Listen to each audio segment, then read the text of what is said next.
우리 옆에 계신 분들과 인사 나누겠습니다. 주님의 이름으로 환영합니다. 새생명 축제를 앞두고 그래서 전도 설교 쪽으로 좀 많이 좀 하려고 합니다. 그래서 오늘도 보내심을 받은 자의 자세라는 말씀으로 함께 말씀을 살펴보려고 합니다.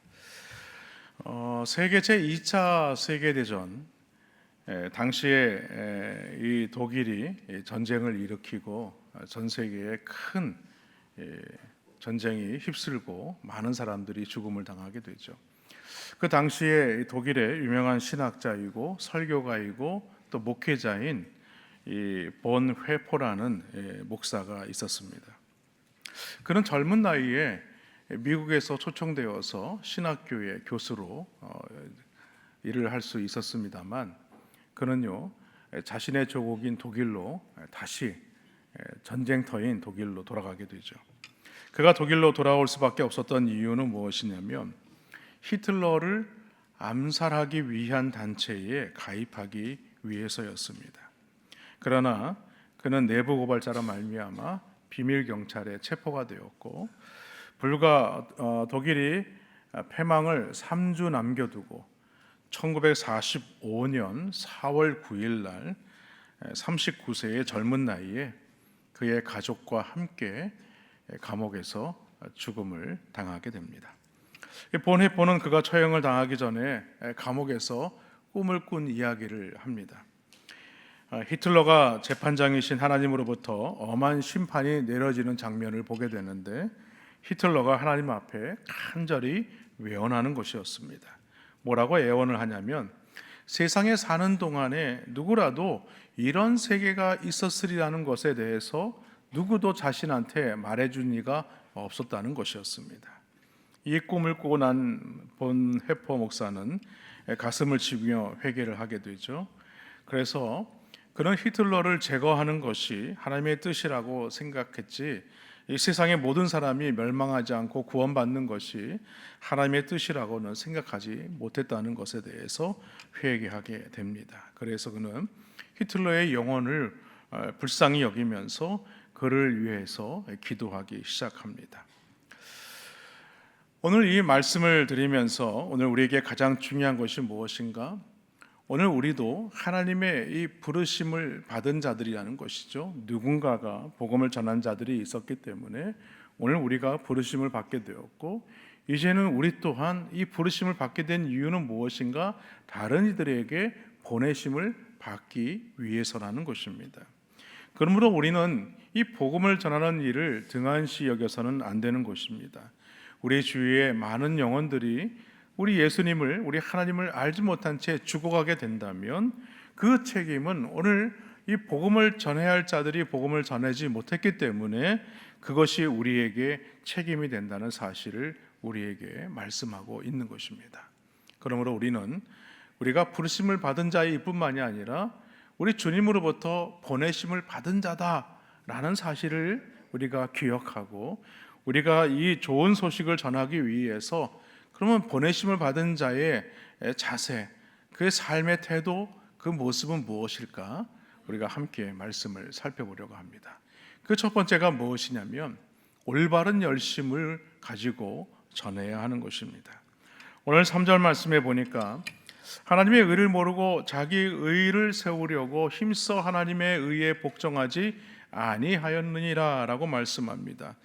오늘 본문의 이 3절에는 보면 서로 대조되는 두 가지 선택이 나옵니다.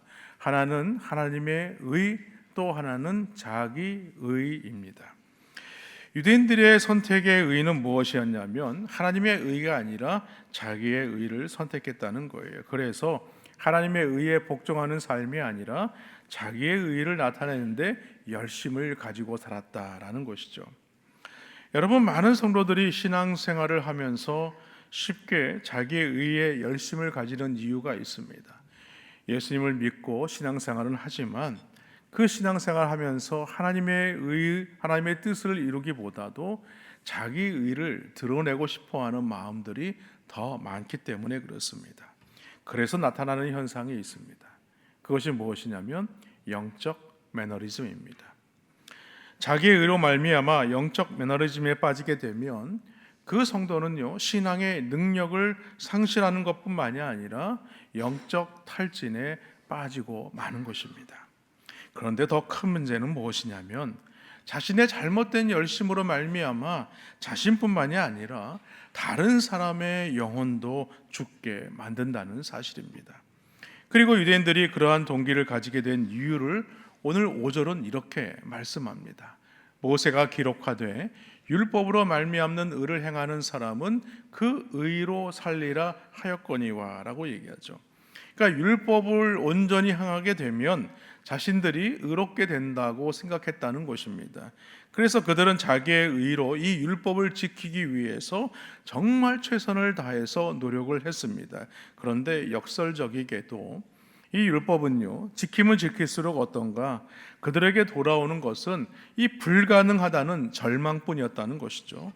그래서 예수님은 그들의 이 절망스러운 이 그들의 율법에 대해서, 그 율법의 삶에 대해서 이렇게 비판하십니다. 마태복음 23장 23절 말씀에 보니까 화 있을진저 외식하는 서기관들과 바리새인들이여, 너희가 박하와 회양과 근처에 11조는 들이되 율법에 더 중한 바 정의와 공율과 믿음은 버렸도다. 그러나 이것도 행하고 저것도 버리지 말아야 할지니라 라고 말씀합니다.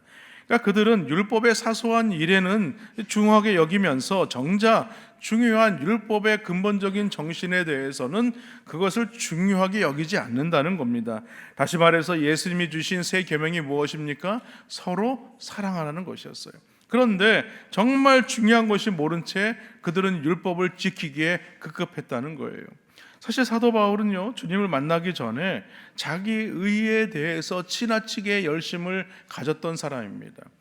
하지만 그의 바르지 못한 신앙으로 말미암아서 어떤 일이 일어나게 되었습니까? 그리스도인들을 핍박하고 그 사람들을 잡아다가 그 사람들을 그 죽음으로 내모는 그런 일에 열심을 가졌던 자가 바로 바울이었죠. 여러분, 유대인들도 그랬다는 거예요. 그들은 누구보다도 열심히 신앙생활을 했습니다. 그런데 그들은 잘못된 이 지식으로 말미암아 메시아가 되신 예수님을 어떻게 했어요? 십자가에 못 박아 죽이게 되고 말았다는 겁니다. 그래서 사도 바울은 진정으로 이 성도들이 열심을 가져야 할 이 하나님의 의가 무엇이냐, 그것을 오늘 4절에서 이렇게 말씀하죠. 그리스도는 모든 믿는 자에게 의를 이루기 위하여 율법의 마침이 되시니라. 모든 믿는 자에게 의를 이루기 위해서 율법의 마침이 되신 분이 누구냐? 바로 예수 그리스도다. 예수 그리스도를 구주로 영접해야 우리가 구원함을 받게 되고 의롭게 된다라고 지금 말하고 있는 것입니다. 그래서 6절로 7절 말씀에 보면 이 자신들의 이 공로와 자신들의 노력에 대해서 그것이 부질없는 것이라는 사실을 이렇게 말씀해요. 믿음으로 말미암는 의는 이같이 말하되 너 마음에 누가 하늘에 올라가겠느냐 하지 말라 하니 올라가겠느냐 하면 그리스도를 모셔 내리는 것이요, 혹은 누가 무적행에 내려가겠느냐 하지 말라 하니 내려가겠느냐 하면 그리스도를 죽은 자 가운데서 모셔 올리려는 것이다 라고 얘기를 하죠. 여러분, 우리말에 그런 말이 있습니다. 하늘의 별 따기라는 말이 있어요. 여러분, 하늘에서 별을 따는 게 쉬운 일입니까? 그게 불가능하다는 일이죠. 그러니까 의롭게 되려고 그 정도는 해야 되지 않겠느냐라는 것입니다. 그러나 여러분, 믿음으로 말미암는 의는요, 그렇게 할 수 있는 것이 아니라는 거예요. 오늘 그들은 어떻게 생각을 한 것입니까? 자신들의 노력과 수고와 그들의 이 행함으로 말미암아 하늘까지 올라가서 그리스도를 이 땅에 오도록 노력한다고 한다는 거예요. 그런다고 해서 주님이 내려오시냐? 아니라는 것이죠. 이미 주님은 스스로 이 땅에 오신 분이라는 거예요. 또한 7절 말씀에도 보면 무적행까지 내려가야 한다라고 할 정도로 애쓰지 말라 이렇게 말하고 있습니다. 자신들이 그 지옥까지 가서, 말하자면 그 무적행까지 가서 자신들이 예수님을 죽음에서 부활하도록 그렇게 할 수 있겠느냐? 할 수 없다는 것이죠. 여러분, 이 말씀을 통해서 사도 바울이 말하고자 하는 것이 무엇입니까? 하나님의 의인은 율법주의자들처럼 많은 수고와 노력과 행함과 공로를 통해서 얻을 수 있는 것이 아니라는 거예요. 단지 믿음으로 의롭다함을 얻을 수 있다는 사실을 믿으시기를 바랍니다. 그렇습니다. 우리가 의롭다함을 얻기 위해서는요, 예수 그리스도를 모시려고 하늘로 올라가서 찾아다닐 필요가 없다는 거예요. 죽은 자들의 세까지 가서 찾아다닐 필요가 없다는 거예요. 왜 그렇습니까? 하늘에 계신 주님은요, 우리가 오라고 해서 오신 분이 아니기 때문에 그래요. 사랑하는 여러분, 신앙생활에 열심을 낼 수 있는 것, 이것은 너무나 복된 일이고 너무나 중요한 일입니다. 그런데 열심보다 더 중요한 것이 있어요. 그것이 무엇이냐면 바르게 신앙생활하는 것입니다. 그리고 예수님은 바르게 신앙생활하는 것이 무엇인지 바리새인과 이 세리의 비유를 통해서 우리에게 분명히 보여주셨습니다. 누가복음 18장 11절과 12절 말씀해 보면 이렇게 말씀해요. 바리새인은 서서 따로 기도하여 이르되 하나님이여, 나는 다른 사람들 곧 토색 불이 간음을 하는 자들과 같이 아니하고 이 세리와도 같이 아니함을 감사하나이다. 나는 일회에 2번씩 금식하고 또 소득의 11조를 드리나이다. 이게 무엇입니까? 자기 자랑 아닙니까? 자기의 의를 나타내려고 하는 거예요.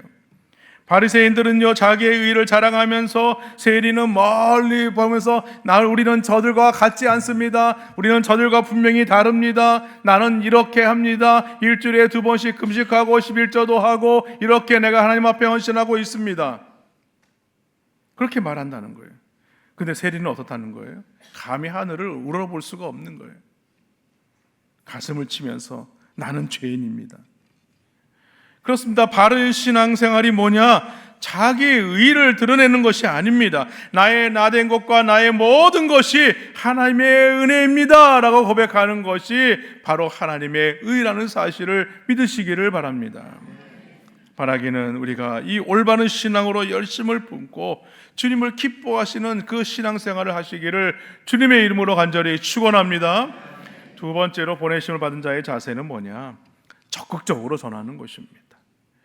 여러분, 죄를 범한 사람은요, 누구든지 심판을 받고 형벌을 받게 되어 있어요. 그러나 그 심판과 형벌에서 구원을 받을 수 있는 유일한 길이 있습니다. 그것이 무엇이냐? 누구든지 주의 이름을 부르면 구원을 얻으리라. 그리고 사도 바울은요, 연속적인 4가지 질문을 통해서 이 구원에 이르는 단계가 무엇인가를 우리에게 상세하게 설명하고 있죠. 14절과 15절 상반절의 말씀인데, 그런즉 그들이 믿지 아니하는 이를 어찌 부르리요? 듣지도 못한 이를 어찌 믿으리요? 전파하는 자가 없이 어찌 들으리요? 보내심을 받지 아니하였으면 어찌 전파하리요? 이 4가지 단계이죠. 그러니까 첫 번째 단계가 뭐냐면 믿지 아니하는 자를 어찌 부를 수 있겠느냐는 거예요. 그러니까 주의 이름을 부르게 하기 위해서는요, 예수님이 나의 죄를 대신해서 십자가에 못 박혀 죽으셨다는 사실을 우리가 믿어야 한다는 사실이에요. 그뿐만이 아니라 죽은 지 사흘 만에 다시 부활하셨다는 사실을 믿는 것이에요. 두 번째 단계는 뭐냐면 듣지 못한 이를 어찌 믿을 수 있겠느냐는 거예요. 그러니까 예수님이 나의 주가 되기 위해서 예수님이 어떻게 하셨는지, 어떻게 보이셨는지, 나타내셨는지를 우리가 믿어야 한다는 거예요. 또 세 번째 단계는 뭐냐면 전파하는 자가 없으면 어찌 들을 수 있겠느냐는 거예요.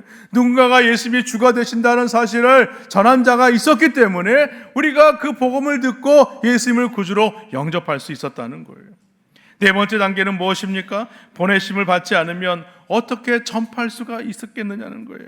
그러니까 하나님은 복음 전도자들을 보내셔서 예수님을 전하게 하셨다는 거예요. 여러분, 우리도 마찬가지입니다. 우리에게 복음을 전한 자가 있었기 때문에 오늘 우리가 이곳에 나와 있는 것입니다. 우리가 예수 그리스도를 구주로 영접하게 된 것입니다. 그러므로 오늘 우리는 부르심을 받은 자일 뿐만이 아니라 우리는 이 부르심 앞에 보내심을 받은 자들이 되었다는 사실을 믿으시기를 주님의 이름으로 축원합니다. 오늘 예수님도 그랬어요. 제 아들을 불러놓고 그들을 말씀으로 가르치셨어요. 그리고 그들을 복음 전하도록 파송하셨어요. 여러분, 사도 바울도 그렇지 않았습니까? 그도 땅끝까지 복음을 전하는 수고를 했어요. 그렇습니다. 누구든지 주님의 이름을 부르게 하기 위해서는요, 누군가가 복음을 전파하지 않으면 들을 수가 없는 것입니다. 저와 여러분 모두도 누군가를 통해서 복음을 들은 거예요. 어느 날 갑자기 예수님이 짠 하고 나타나셔가지고 나를 믿어라 라고 말씀하신 게 아니에요.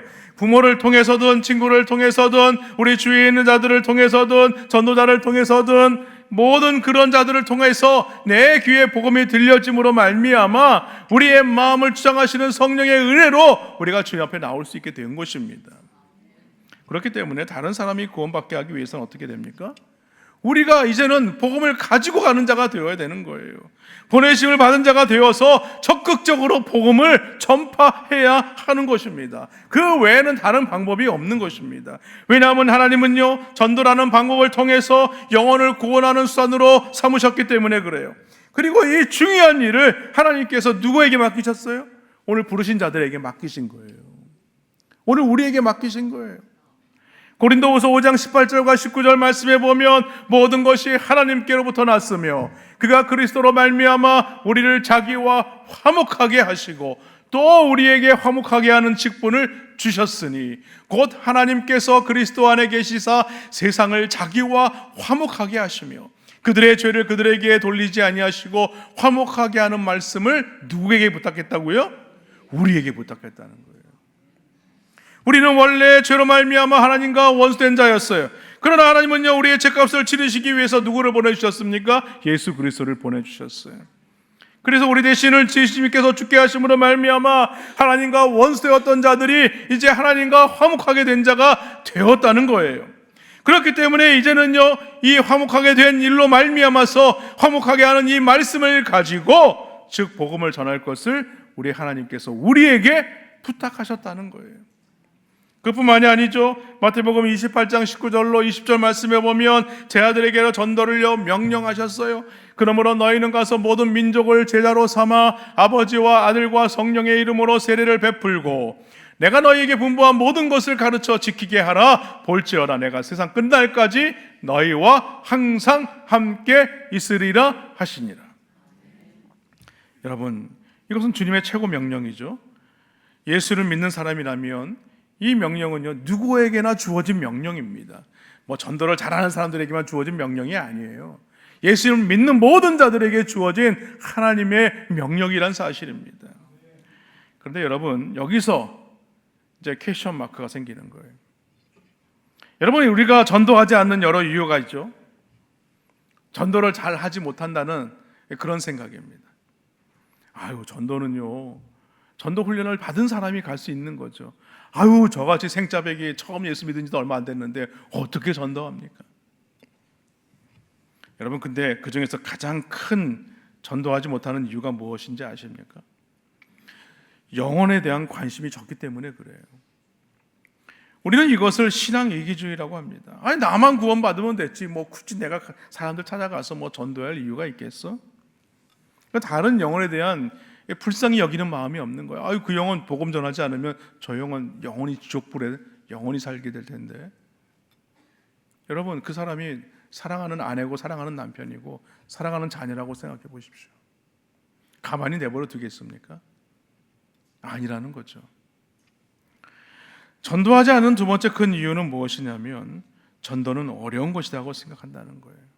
그래서 나는 그것을 감당할 수 없다라고 생각을 합니다. 여러분, 그러나 무엇보다 중요한 것은요, 오늘 우리는요 하나님의 부르심을 받았어요. 우리가 부르심을 받을 때에 우리에게 누군가가 이 복음을 전한 자가 있었습니다.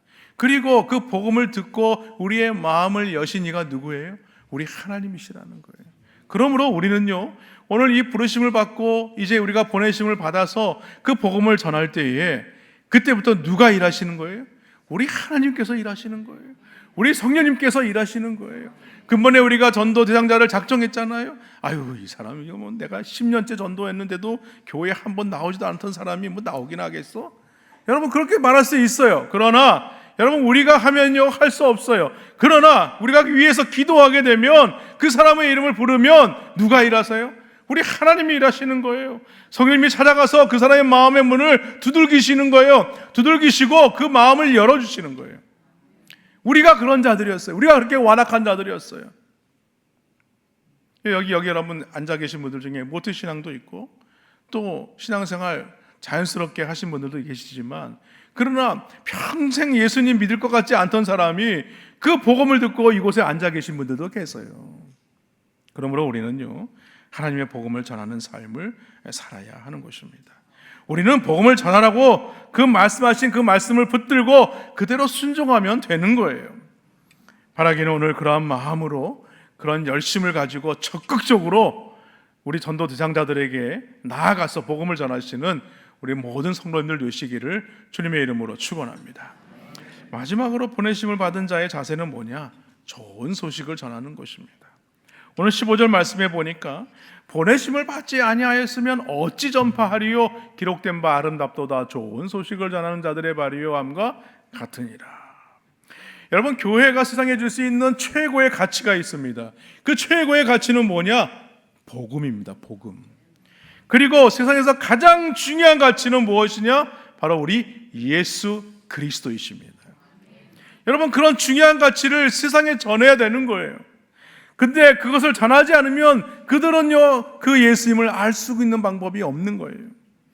요한복음 4장에 보면 우리가 잘 알고 있는 사마리아의 수가성 여인이 나옵니다. 사마리아 여인은요, 평생 목말라 하며 살아온 사람이었어요. 그녀는요, 사랑으로 자신의 목마름을 채우려 했지만 그 시도는 번번이 실패할 수밖에 없었어요. 그녀는 5번의 결혼과 현재 동거하고 있는 남편이 있었지만 오랫동안 채워지지 못한 채 갈급한 상태로 살 수밖에 없었다는 거예요. 그래서 그녀는요, 사람들을 피해 다녔습니다. 왜? 부끄러우니까. 사람들이 보이지 않는 시간에 홀로 하루를 시작했어요. 그래서 아무도 물길로 나오지 않는 뜨거운 정오 시간에 그때 물을 기르러 우물에 나오게 되죠. 그런데 거기서 누구를 만나요? 우리 예수님을 만나요. 우리 예수님은요, 그 여인을 만나기 위해서 그 우물에서 기다리고 계셨던 것입니다. 예수님은 여인에게 물을 좀 달라고 요청하셨어요. 그러면서 대화를 시작하죠. 그러면서 예수님께서 하신 말씀이 요한복음 4장 14절 말씀이죠. 내가 주는 물을 마시는 자는 영원히 목마르지 아니하리니 내가 주는 물은 그 속에서 영생하도록 솟아나는 샘물이 되리라. 그녀는요, 예수님의 말씀을 듣게 되었을 때에 그가 평생 붙들고 살았던 그 물동이를 내어 던져버리게 됩니다. 여러분, 이 여인에게는요, 너무나 많은 갈증이 있었지 않습니까? 그런데 이제 그 물동이보다 더 중요한 것을 깨닫게 된 것이죠. 더 이상 그러한 방식이 필요하지 않게 된 거예요. 그래서 오늘 그 예수님을 만남으로 말미암아 그녀는요, 이 물동이를 집어 던지고 이 가장 중요한 가치가 되시는 그 예수님, 우리에게 영생의 샘물이 되시는 그 예수님을 전하지 않으면 견딜 수 없는 그런 마음을 가지게 된 것입니다. 그녀가 예수님을 만나기 전에는요, 그녀의 발은 동네 남자들의 집을 찾아다니는 아주 더러운 발이었어요. 그러나 그가 주님을 만난 다음에는요, 마을로 내려가서 내가 메시아를 만났습니다 라고 말하면서 수많은 사람들에게 주님께로 인도하는 아름다운 발이 된 것입니다. 성경은 하나님에 의해 보내진 이들에 의해 이 좋은 소식을 우리가 받았다라고 말씀합니다. 그렇습니다. 하나님이 이 세상을 이끌어 가시는 방식에는요, 크게 두 가지가 있어요. 그 하나는요, 하나님이 직접 개입하셔서 세상의 역사와 우리의 삶을 이끌어 가시는 방식입니다. 또 하나의 방식은 무엇이냐? 하나님이 직접 나서지 않으시고 필요한 사람들을 택하셔서 그들을 통하여 하나님의 일을 이루어 가시는 방식이에요.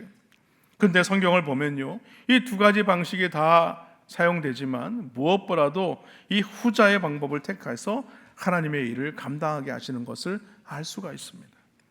그런데 하나님이 자신의 일을 이루시기 위하여서 사람을 선택할 때에 사람들의 반응은요, 너무나 다를 수밖에 없었어요. 여러분, 모세 잘 알고 있지 않습니까? 모세는요, 이스라엘의 구원자로 부름을 받았을 때에 이것은 내가 할 수 있는 일이 아니다라고 생각을 해서 몇 번이나 거절하지 않았습니까? 여러분, 예레미야 선지자도 마찬가지예요. 예레미야 선지자도요, 하나님의 예언자로 부르심을 받게 되었을 때에 자신은 너무나 연약한 존재이기 때문에 나는 이 복음을 전하는 삶에 아주 내가 적합하지 않은 사람입니다 라고 반대했어요. 그러나 모세나 예레미야도 결국에는 강권하시는 이 하나님의 말씀에 순종하게 되었습니다. 그런데 이와는 다르게요, 처음부터 하나님의 부르심에 순종한 사람들도 있어요. 바로 우리가 잘 알고 있는 사무엘과 이사야입니다. 사무엘은요, 어머니 한나의 소원 기도로 하나님 앞에 드림받게 되죠. 그런데 그가 성전에서 잠을 자다가 하나님의 음성을 듣고 그 말씀에 순종하게 됩니다. 이사야 선지자도 마찬가지입니다. 성전에서 기도하다가 환상 중에 보좌에 앉으신 하나님을 만나게 되죠. 그리고 자신이 얼마나 부정한 존재인가를 깨닫게 됩니다. 그때였습니다. 하나님의 음성이 들리기 시작했어요. 이사야서 6장 8절 말씀입니다. 내가 또 주의 목소리를 들으니 주께서 이르시되 내가 누구를 보내며 누가 우리를 위하여 갈고 하시니 그때 내가 이르되 내가 여기 있나이다. 나를 보내소서 하였나이다. 이사야 선지자는요, 하나님의 부르심 앞에 내가 여기 있습니다, 나를 보내소서, 이렇게 믿음으로 자신을 드렸어요. 여러분, 죄사함을 받아 구원함을 받은 자들이라면, 오늘 하나님 앞에 부르심을 받은 자들이라면 이러한 자세가 마땅한 반응이라는 거예요. 그러므로 우리는요, 이사야 선지자와 같이 오늘 하나님의 말씀의 부르심 앞에 아멘으로 순종하여서 이 보내심을 받는 자리에서 주의 복음을 전하는 증인의 삶을 살아가시기를 주님의 이름으로 축원합니다. 여러분, 우리가 잘 알고 있는 언더우드 선교사 있지 않습니까? 그가 신학교 졸업을 할 무렵에 어느 선교사로부터 기도 요청을 받게 됩니다. 그것이 무엇이냐면 조선에 선교사가 필요하다는 거예요. 그래서 언더우드는요, 그때부터 기도했습니다. 하나님, 조선에 선교사를 보내어 주옵소서.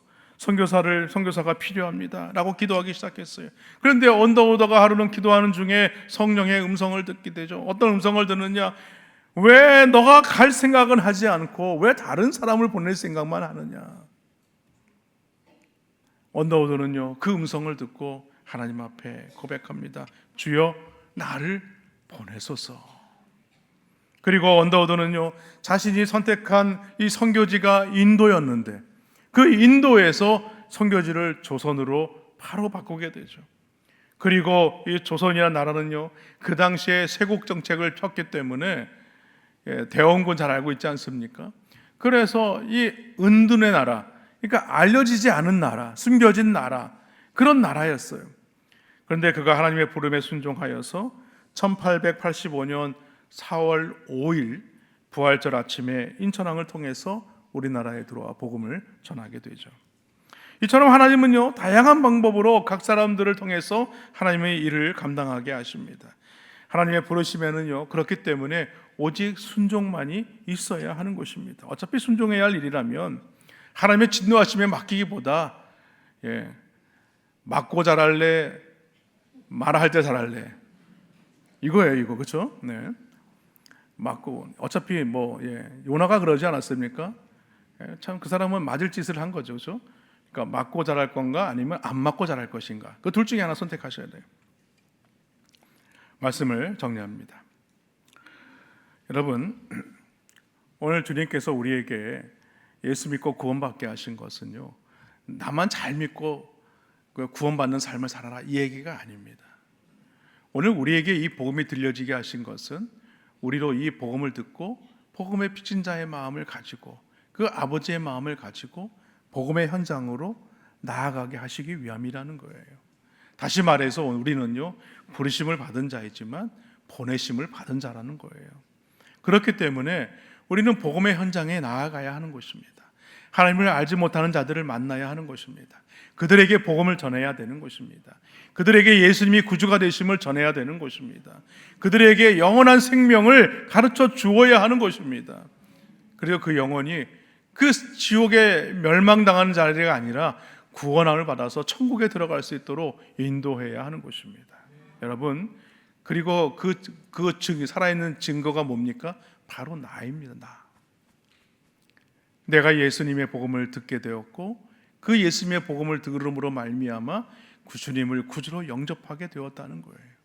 그래서 오늘 이 더자람 교회의 성도가 되었다는 것입니다. 그러므로 우리는요, 가서 이 복음을 전하는 자가 되어야 할 줄로 믿습니다. 근본에 우리가 생명 축제를 놓고 우리가 작정하였지만 답답한 사람들도 있을 거예요. 아유, 내가 이거 쓴다고 그 사람이 오겠어? 여러분, 쓰십시오. 쓰고 기도를 요청하세요.